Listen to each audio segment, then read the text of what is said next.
सुवर्णपुर जिला उन्नयन समन्वय और पर्यवेक्षण समिति दिशा बैठक मान्यवर सांसद बलांगीर श्रीमती संगीता कुमारी सिंहदेव अध्यक्षतार सुवर्णपुर जिलापाल कार्यालय स्थित सम्मेलन कक्ष अनुष्ठित होता। उक्त बैठक में मान्यवर विधायक बीरमहाराजपुर इंजीनियर श्री रघुनाथ जगदला, जिलापाल सुवर्णपुर श्रीमती अन्या दास, दिशा कमिटर समस्त सदस्य वृंद,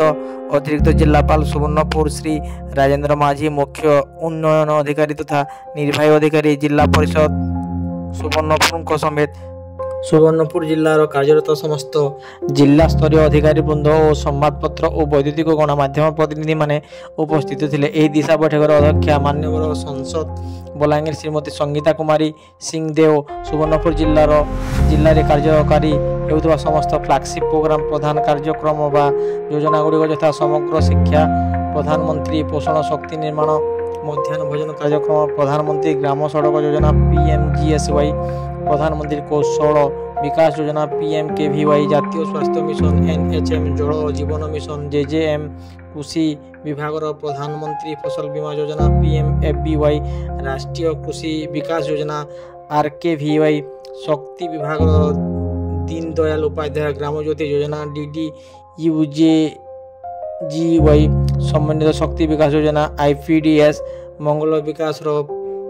प्रधानमंत्री आदर्श ग्राम योजना PMAGY, सांसद हाथ पांठी PMLAD, विनियोग उन्नयन कार्य संपादन समन्वय विभाग जातीय कृषि विभाग ENM और अन्य योजना समस्त उन्नयन व विकास कार्य अग्रगतिर पर्यवेक्षण करथिले। वर्तमान चालुଥିବା समस्त विभाग उन्नयन व विकासमूलक कार्यगुड़ी को तुरंत समाप्त व समापन कर विनियोग प्रमाण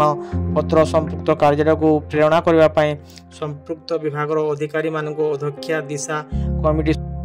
कमिटी सुवर्णपुर जिला तथा मान्यवर सांसद बलांगीर श्रीमती संगीता कुमारी सिंहदेव परामर्श निर्देश देते। शेष में मुख्य उन्नयन अधिकारी तथा निर्वाही अधिकारी जिला परिषद सुवर्णपुर समस्त को धन्यवाद अर्पण करथिले।